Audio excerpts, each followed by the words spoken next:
प्रिय भक्तों, सनातन धर्म की यह भूमि अनेकों रहस्यों से भरी हुई है।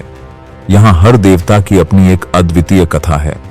प्रत्येक अवतार का एक विशिष्ट उद्देश्य है और जब हम भगवान गणेश की कथा पर दृष्टि डालते हैं तो हमें समझ आता है कि यह कथा केवल एक देव के जन्म की नहीं है, बल्कि यह कथा धैर्य, समर्पण, तपस्या और अंततः परम करुणा की अभिव्यक्ति है। यही कारण है कि जब भी कोई शुभ कार्य आरंभ होता है तो सबसे पहले गणपति का आह्वान किया जाता है, उनकी पूजा की जाती है। उनके नाम के बिना कोई भी कार्य सिद्ध नहीं होता, परंतु यह स्थान उन्हें यूं ही प्राप्त नहीं हुआ। इसके पीछे है उनकी जन्म कथा, जो रहस्य और रोमांच से भरी हुई है। काल की धारा हमें उस समय में ले चलती है जब कैलाश पर्वत की गोद में शिव और पार्वती वास करते थे। कैलाश केवल एक स्थान नहीं था, वह ब्रह्मांड का केंद्र था, जहां से समस्त ऊर्जाएं प्रवाहित होती थीं। वहां तप, शांति, ज्ञान और शक्ति का अनूठा संगम था। भगवान शिव समाधि में लीन रहते। उनकी ध्यान की गहराई इतनी विशाल थी कि पूरी सृष्टि उनके ध्यान से ही संतुलित रहती। और माता पार्वती, जो शक्ति की मूर्ति थीं, वे अपने पति की सेवा, साधना और सृष्टि के संचालन में महत्वपूर्ण भूमिका निभाती थीं। एक दिन की बात है जब कैलाश पर वसंत ऋतु का आगमन हो चुका था। वायु सुगंधित थी, पुष्प खिले हुए थे और वातावरण अलौकिक आनंद से भरा था। उसी समय माता पार्वती ने यह निश्चय किया कि वे स्नान करेंगी, किंतु समस्या यह थी कि कैलाश पर आने जाने वालों की संख्या अधिक रहती थी। शिमुनि, देवगण, गंधर्व, अप्सराएं और स्वयं भगवान शिव के गण निरंतर वहां आते जाते रहते थे। ऐसे में माता पार्वती को निजता की आवश्यकता थी। उन्होंने सोचा कि कोई ऐसा हो जो द्वार पर प्रहरी के रूप में खड़ा रहे और किसी को भीतर न आने दे। माता पार्वती ने गंगा जल से स्नान किया और स्नान के पश्चात अपने शरीर से निकले हुए उबटन और चंदन के लेप से एक अद्वितीय बालक की मूर्ति बनाई। यह मूर्ति मात्र मिट्टी की नहीं थी, इसमें उनकी शक्ति, उनकी करुणा, उनकी ममता और उनकी अदम्य इच्छा शक्ति का संचार था। माता ने उस मूर्ति में प्राण प्रतिष्ठा की और वह मूर्ति जीवित हो उठी। आंखें खुली, चेहरे पर तेज प्रकट हुआ और वह बालक हाथ जोड़कर माता के सामने खड़ा हो गया। यही थे भगवान गणेश का प्रथम प्राकट्य। माता ने उसे स्नेहपूर्वक गले लगाया और कहा, हे पुत्र, आज से तुम मेरे द्वारपाल हो। कोई भी भीतर आए तो उसे रोको। जब तक मैं आदेश न दूं, किसी को भीतर प्रवेश न करने देना।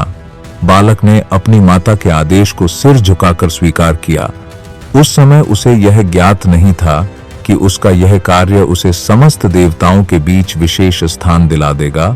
उसी समय जब गणेश जी द्वार पर खड़े थे, तभी स्वयं महादेव वहां आए। उनके जटाजूट से गंगा प्रवाहित हो रही थी। उनके नेत्रों में गहन तपस्या का तेज था। वे कैलाश के भीतर प्रवेश करना चाहते थे, किंतु द्वार पर खड़े उस बालक ने उन्हें रोक दिया। महादेव ने आश्चर्य से देखा कि यह कौन है जो उन्हें रोक रहा है। उन्होंने शांत स्वर में कहा, पुत्र, मैं इस गृह का स्वामी हूं, मुझे भीतर जाने दो। किंतु गणेश जी अडिग खड़े रहे। उन्होंने दृढ़ स्वर में कहा, नहीं, माता ने आदेश दिया है कि जब तक वे न कहें तब तक कोई भीतर नहीं जा सकता, चाहे आप कोई भी हो। महादेव ने सोचा कि यह बालक अज्ञानवश ऐसा कर रहा है। उन्होंने फिर समझाया, परंतु गणेश जी टस से मस न हुए। उनके भीतर माता के आदेश की मर्यादा थी। उनका प्रत्येक श्वास माता के प्रति समर्पण से भरा था। महादेव की आंखों में अब ज्वाला प्रकट होने लगी, क्योंकि उनके लिए यह अपमान समान था कि उनके ही गृह में प्रवेश करने से उन्हें रोका जाए। उन्होंने अपने गणों को आदेश दिया कि इस बालक को हटाओ, परंतु गणेश जी भी युद्धकला में निपुण थे। उन्होंने अपने छोटे से शरीर में भी अद्भुत शक्ति समेट रखी थी। उन्होंने एक एक कर सभी गणों को परास्त कर दिया। यह दृश्य देखकर स्वयं देवगण भी चकित रह गए।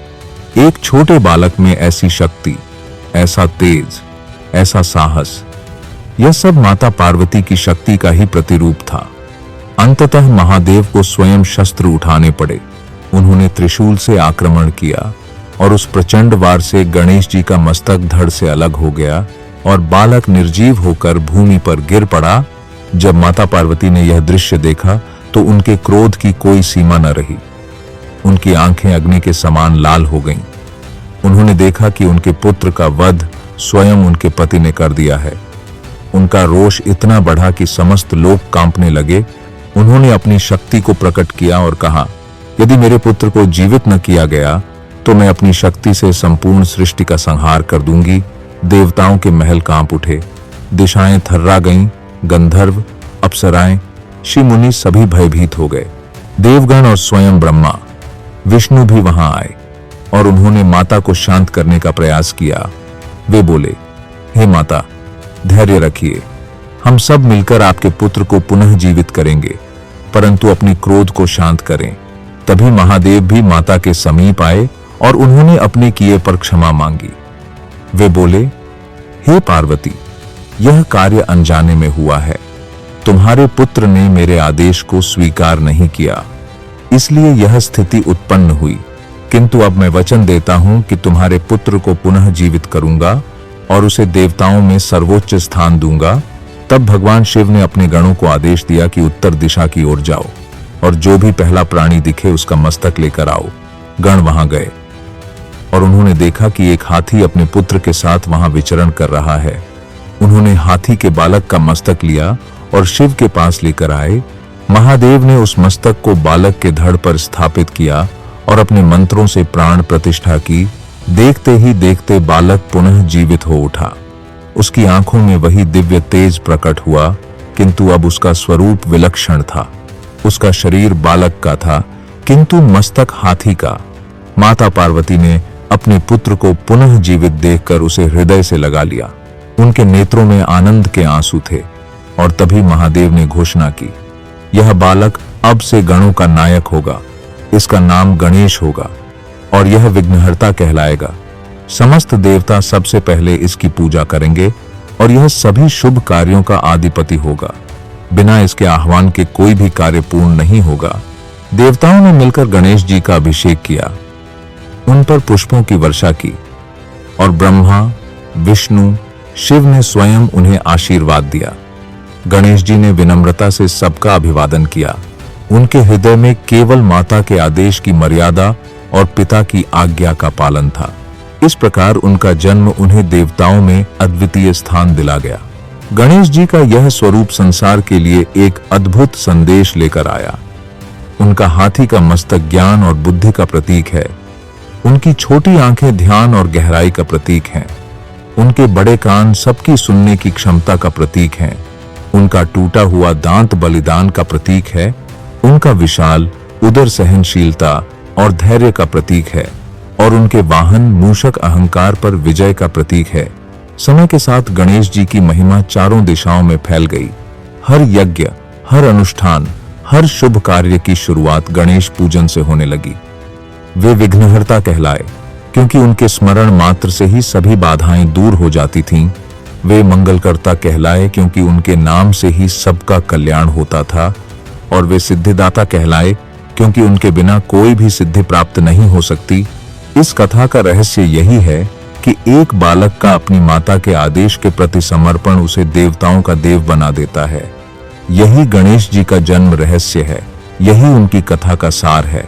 प्रिय श्रोताओं, गणेश जी की जन्म कथा हमें एक अमूल्य शिक्षा देती है।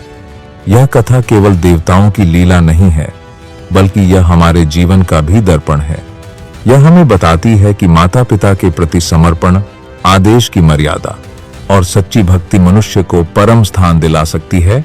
गणेश जी के स्वरूप में हमें धैर्य, ज्ञान, सहनशीलता और अहंकार पर विजय का संदेश मिलता है।